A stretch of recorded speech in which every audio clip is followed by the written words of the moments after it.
नमस्कार दोस्तों, एक बार फिर से स्वागत है आपका आपके अपने चैनल बॉलीवुड अनबॉक्सिंग में।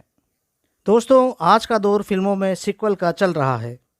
लेकिन क्या आपको पता है कि फिल्मों में सीक्वल की प्लानिंग इंडियन फिल्म इंडस्ट्री में देखा जाए तो काफ़ी पुरानी है। दोस्तों, आज हम बात करने वाले हैं उस फिल्म की जिसे फिल्म अमर अकबर एंथोनी की सीक्वल के रूप में बनाया जाने वाला था। जी हाँ दोस्तों, आपने सही सुना। डायरेक्टर मनमोहन देसाई अपनी ही फिल्म अमर अकबर एंथोनी के ही तीनों हीरो अमिताभ बच्चन, विनोद खन्ना और ऋषि कपूर को लेकर जो फिल्म बनाना चाहते थे उसका नाम है फिल्म नसीब। वही फिल्म नसीब जो कि साल 1981 की 20 मार्च को रिलीज़ हुई थी। दोस्तों, जब फिल्म नसीब की कास्टिंग की गई तब अमर अकबर एंथोनी वाले तीनों हीरो से संपर्क किया गया था। अमिताभ बच्चन और ऋषि कपूर तो फिल्म करने के लिए राजी हो गए, लेकिन विनोद खन्ना ने इनकार कर दिया। विनोद खन्ना ने इस समय ब्रेक लेकर ओशो के पास जाने की ठान ली थी। वे अपने केवल पेंडिंग प्रोजेक्ट ही पूरा कर रहे थे। अभिनेता विनोद खन्ना के ना कर देने के बाद उस रोल के लिए फिर शत्रुघ्न सिन्हा को फिल्म में लिया गया। दोस्तों, इस फिल्म नसीब की शूटिंग के दौरान अमिताभ बच्चन और शत्रुघ्न सिन्हा फिल्म शान और दोस्ताना की भी शूटिंग साथ साथ कर रहे थे। फिल्म में 3 हीरोइनों में से एक रोल के लिए परवीन बाबी को साइन किया गया था, लेकिन बाद में उनकी जगह रीना रॉय ने ले ली थी। दोस्तों, ऋषि कपूर के सामने इस फिल्म में अमर अकबर एंथोनी की ही तरह नीतू सिंह को कास्ट किया गया था। अभिनेत्री नीतू सिंह ने इस फिल्म के कुछ सीन की शूटिंग की थी, लेकिन इसी बीच उन्होंने ऋषि कपूर से शादी करने का फैसला ले लिया और वे फिल्म छोड़कर चली गई। नीतू सिंह की जगह फिल्म में रंजीता कौर को लेना लगभग तय था, लेकिन कुछ कारण ऐसे रहे कि वे फिल्म नहीं कर पाई और उनकी जगह किम यशपाल को साइन किया गया। दोस्तों, यह जाहिर तौर पर एक ऐसी पहली फिल्म थी जिसका ट्रेलर फिल्म रिलीज से पहले दूरदर्शन पर दिखाया गया था। दोस्तों, इस फिल्म नसीब के मुख्य और सहायक कलाकार थे अमिताभ बच्चन, शत्रुघ्न सिन्हा, ऋषि कपूर, हेमा मालिनी, रीना रॉय, किम यशपाल, प्राण, प्रेम चोपड़ा, शक्ति कपूर, अमजद खान, कादर खान, अमरीश पुरी, यूसुफ खान, जगदीश राज, ललिता पंवार, मुकरी, शुभा खोटे, जीवन, विजू खोटे, मानिक ईरानी और ओम शिवपुरी। दोस्तों, इस फिल्म को डायरेक्ट किया था मनमोहन देसाई ने और इसके कमाल के डायलॉग और स्क्रीन प्ले लिखा था कादर खान ने प्रयागराज और के शुक्ला के साथ मिलकर। दोस्तों, फिल्म में मनमोहन देसाई की ही पिछली फिल्म अमर अकबर एंथोनी की तरह यूसुफ खान के कैरेक्टर का नाम जेबिस को ही रखा गया था, क्योंकि फिल्म अमर अकबर एंथोनी से कैरेक्टर जेबिस को काफ़ी फेमस हो गया था। और इस फिल्म में डायरेक्टर अनीस बज्मी ने शत्रुघ्न सिन्हा के बचपन का रोल प्ले किया था। दोस्तों, फिल्म नसीब उन चंद फिल्मों में से एक है जिसमें चरित्र अभिनेता जीवन ने खलनायक की भूमिका नहीं निभाई थी। दोस्तों, मनमोहन देसाई ने पहले फिल्म की सिर्फ 3 रीलों की ही शूटिंग की थी। वह इसलिए कि वे डिस्ट्रीब्यूटर्स को बताना चाहते थे कि जब फिल्म पूरी बनेगी तब फिल्म कितनी महंगी होगी। जब डिस्ट्रीब्यूटर्स ने फिल्म की 3 रीलें देखी तो उन्होंने मनमोहन देसाई को इस प्रोजेक्ट को आगे बढ़ाने को कहा, क्योंकि इस फिल्म के प्रोड्यूसर भी मनमोहन देसाई ही थे। मनमोहन देसाई ने इस फिल्म को अपनी सबसे बड़ी और महंगी फिल्म बताया था। उन्होंने कहा था कि वह फिर कभी इस पैमाने पर दूसरी फिल्म नहीं बना पाएंगे। दोस्तों, यह एकमात्र मनमोहन देसाई निर्देशित और अमिताभ बच्चन स्टारर फिल्म है जिसमें किसी भी अभिनेता को ओपनिंग क्रेडिट में नाम नहीं दिया था। इस फिल्म में शत्रुघ्न सिन्हा और अमजद खान ने बाप बेटे का रोल प्ले किया है और इन दोनों के किरदारों के रहने के लिए फिल्म में एक कांच का घर बनाया गया था। यह घर अपने आप में एक अलग ही तरह का घर था जिसे फिर शूटिंग खत्म होने के बाद तोड़ा गया था। दोस्तों, इस फिल्म में प्रेम चोपड़ा और कादर खान ने बेटे और बाप का रोल प्ले किया था, जबकि दोनों की उम्र एक जैसी थी। और फिल्म नसीब में कादर खान के ऑफिस के बाहर के सीन के लिए होटल होराइजन का इस्तेमाल किया गया था। दोस्तों, अभिनेत्री रीना राय को कभी भी हिंदी फिल्मों में अमिताभ बच्चन के ऑपोजिट रोल ऑफर नहीं हुआ था। नसीब और अंधा कानून केवल 2 ही ऐसी फिल्में हैं जिसमें दोनों ने साथ साथ अभिनय किया। फिल्म नसीब में दोनों भाई बहन की भूमिका में थे और फिल्म अंधा कानून में उन दोनों का साथ में एक भी सीन नहीं रखा गया था। हाँ, पंजाबी फिल्म वलायती बाबू में इन दोनों का एकमात्र गाना है जो दोनों ने साथ शूट किया, जिसका कि लिंक हम डिस्क्रिप्शन में दे रहे हैं, जिस पर क्लिक करके आप वह वीडियो देख सकते हैं। दोस्तों, मनमोहन देसाई ने इस फिल्म के लिए शक्ति कपूर को इस आधार पर साइन किया था क्योंकि वह फिरोज़ खान की फिल्म कुर्बानी में लीड खलनायक की भूमिका निभा रहे थे और फिरोज़ खान ने फिल्म कुर्बानी की मेकिंग के दौरान कुछ बड़े निर्माताओं को शक्ति कपूर के नाम की सिफारिश की थी, जिसमें से मनमोहन देसाई भी एक थे। दोस्तों, फिल्म नसीब की मेकिंग के समय जिस किरदार को साइन करने के लिए सबसे ज़्यादा कंट्रोवर्सी हुई वह था ऋषि कपूर की हीरोइन का रोल। दरअसल जब फिल्म की कास्टिंग को लेकर काम चल रहा था, तब एक दिन रिक्कू राकेश नाथ मनमोहन देसाई की ऑफिस पहुंचकर ऋषि कपूर के साथ रंजीता को साइन करने की रिक्वेस्ट करने लगे। मनमोहन देसाई ने कहा कि रंजीता ड्रग की आदी है, ऐसा मैंने सुना है, और मैं एक ड्रग्स एडिक्ट को अपनी फिल्म में काम नहीं देता। और साथ ही ऋषि कपूर भी रंजीता के साथ काम नहीं करेंगे, ये पहले से ही डिसाइड कर चुके हैं। लेकिन रिक्कू वहाँ पर टस से मस नहीं हुए और लगातार मनमोहन देसाई से ये रिक्वेस्ट करते रहे। यहाँ तक कि रंजीता की फीस को कम करके आखिरकार रिक्कू ने मनमोहन देसाई को पटा ही लिया। तब मनमोहन देसाई ने रिक्कू से कहा कि रंजीता को मेरे ऑफिस में बुला लाओ। लेकिन उस दौरान रंजीता शिमला में अकबर खान की फिल्म हादसा की शूटिंग कर रही थी, और फिल्म की डील को पक्का करने के लिए रंजीता को मनमोहन देसाई से एक दिन के अंदर अंदर मिलना था। लेकिन फिल्म हादसा के हीरो और डायरेक्टर रहे अकबर खान ने रंजीता को स्वार्थवश जाने नहीं दिया। तब उस रोल के लिए अभिनेत्री किम यशपाल को साइन कर लिया गया। रंजीता से जिसने भी पूछा तो उन्होंने यही जवाब दिया कि मनमोहन देसाई को तत्काल ही डेट्स की ज़रूरत थी, सो उन्होंने फिल्म छोड़ दी। मनमोहन देसाई तब और चिढ़ गए जब उन्होंने रंजीता को यह कहते हुए सुना कि फिल्म नसीब उनकी बाकी फिल्मों की ही तरह है जिसमें वे अभी एक्टिंग कर रही है, इट इज़ नथिंग स्पेशल। और जब किम यशपाल को फिल्म नसीब में कास्ट कर लिया गया तो उनके पैरों से ज़मीन खिसक गई और वह किम यशपाल पर भड़क गई। उन्होंने यह भी आरोप लगाया कि किम ने फिल्म में उनका रोल छीनने के लिए कई हथकंडे अपनाए थे।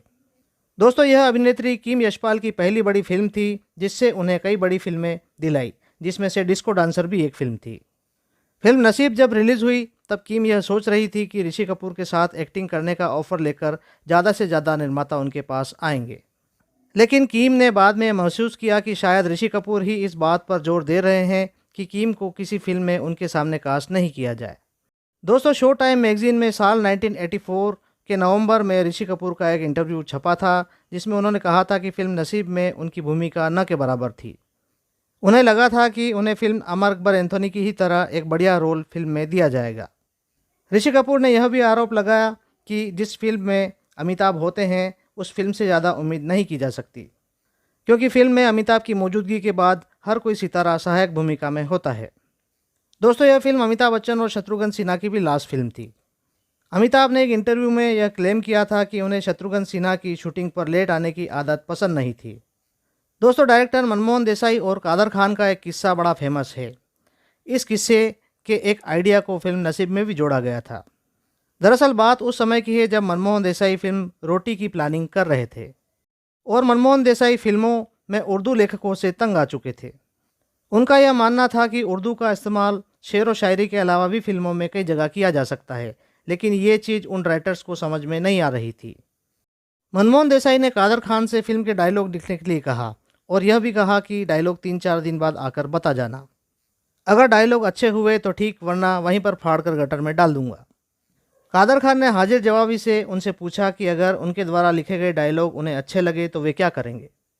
तब मनमोहन देसाई ने उनसे कहा कि अगर डायलॉग अच्छे लगे तो मैं तुम्हें उठाकर गणपति की तरह अपने सिर पर रखूंगा और नाचूंगा।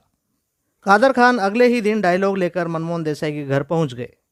मनमोहन देसाई तब अपने ही इलाके के बच्चों के साथ क्रिकेट खेल रहे थे, जैसा कि वे हर रोज़ किया करते थे।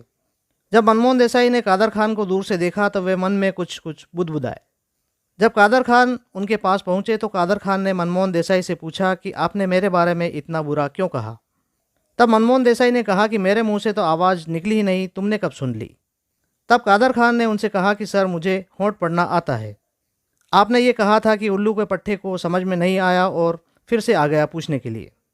मनमोहन देसाई ने इस लिप्स पढ़ने वाले कॉन्सेप्ट को इस्तेमाल किया फिल्म नसीब के लिए, जब हीरोइन किम दूरबीन से देखकर खलनायक की लिप्स पढ़ती है और बताती है कि आगे की उनकी प्लानिंग क्या है।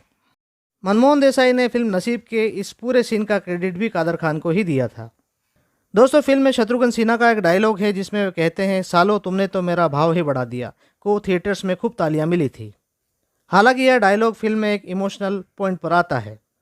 दोस्तों, फिल्म नसीब और उसके बाद देश प्रेमी की मेकिंग में काफ़ी समय लगा था और ये दोनों फिल्में ही मनमोहन देसाई की ही थी।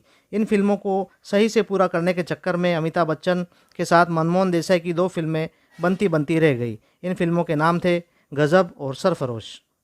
दोस्तों, फिल्म नसीब का कमाल का म्यूज़िक दिया था लक्ष्मीकांत प्यारेलाल ने और इसके म्यूज़िक एल्बम में कुल 6 गाने रखे गए थे। जिन्हें मोहम्मद रफ़ी, किशोर कुमार, शैलेंद्र सिंह, अनवर, लता मंगेशकर, आशा भोसले, उषा मंगेशकर, सुमन कल्याणपुरी ने अपनी आवाज़ें दी थी। फिल्म के गाने चल मेरे भाई तेरे हाथ जोड़ता हूँ को मोहम्मद रफ़ी साहब ने गाया था और साथ में अमिताभ बच्चन और ऋषि कपूर ने भी अपनी आवाज़ें दी थी। दोस्तों, फिल्म की मेकिंग जितनी टफ थी उनसे भी ज़्यादा टफ रही थी फिल्म के गानों की शूटिंग। फिल्म के कबड्डी सॉन्ग पकड़ो पकड़ो, जो कि ऋषि कपूर और किम यशपाल पर फिल्माया गया था, इस गाने को शूट किया था मई महीने की गर्मी में। इस गाने की शूटिंग भरी दोपहरी में हुआ करती थी और कुछ कलाकारों को शाम तक हेडेक होने लग जाता था। इस गाने की लगातार कई दिनों तक शूटिंग चलने के कारण सभी कलाकारों की स्किन इतनी झुलस गई थी कि स्किन का कलर नॉर्मल होने में लगभग 3 महीने लग गए थे। इस गाने की शूटिंग में इस्तेमाल किए गए कॉस्ट्यूम भी इतने टाइट थे कि उन्हें पहनकर घंटों तक शूटिंग कर पाना हर किसी के बस की बात नहीं थी। दोस्तों, फिल्म का एक गाना जो कि क्लाइमैक्स में यूज़ किया गया था वह भी बहुत खास है। दरअसल ये गाना फिल्म अमर अकबर एंथोनी के टाइटल सॉन्ग की तरह ही रखा गया था, जिसमें कि तीनों एक्टर अपनी अपनी हीरोइन के साथ डांस करते हैं।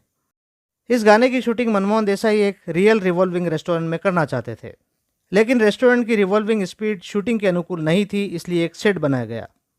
इस रेस्टोरेंट के सेट को बनाने के लिए मनमोहन देसाई की हेल्प की थी उनके भतीजे डेनी देसाई ने। डेनी देसाई ने इस तरह के 4 सेट बनाए थे जिनका साइज़ 30 फीट से 50 फीट तक रखा गया था और इनके निर्माण में लगभग 7,50,000 रुपये का खर्च आया था। दोस्तों, इस गाने में किम यशपाल को एक बहुत ही डिफरेंट लुक दिया गया था। यह लुक अभिनेत्री एलिजा डोलिटल की साल 1964 में आई फिल्म माय फेयर लेडी लुक से इंस्पायर्ड कहें या फिर कॉपी किया गया था। इस लुक के लिए उन्हें एक तरह का टाइट कॉस्ट्यूम पहनाया जाता था, जिसे एक बार जिप करने के बाद उसे फिर शूटिंग खत्म होने तक पहने रखना पड़ता था और इस टाइट गाउन को पहनकर डांस करना काफ़ी मुश्किल था। और तो और इस ड्रेस के साथ लगभग 3 किलो का एक टोपा भी पहनना पड़ता था।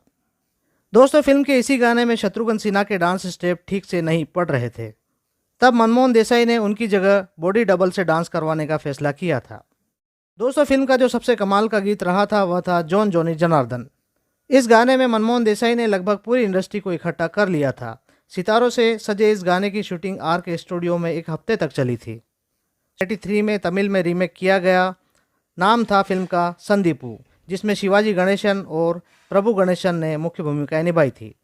तेलुगु में इसे बनाया गया साल 1987 में त्रिमूर्तुलु के नाम से, जिसमें वेंकटेश, अर्जुन और राजेंद्र प्रसाद ने मुख्य किरदार निभाए थे। दोस्तों, आज के वीडियो में बस इतना ही। वीडियो में दी गई जानकारी अच्छी लगी हो तो वीडियो को लाइक करें और हमारे चैनल बॉलीवुड अनबॉक्सिंग को सब्सक्राइब जरूर करें। साथ ही सोशल डिस्टेंसिंग का पालन जरूर करें, जिससे कि हम जल्दी से जल्दी इस कोरोना महामारी के ऊपर जीत हासिल कर पाएँ। धन्यवाद।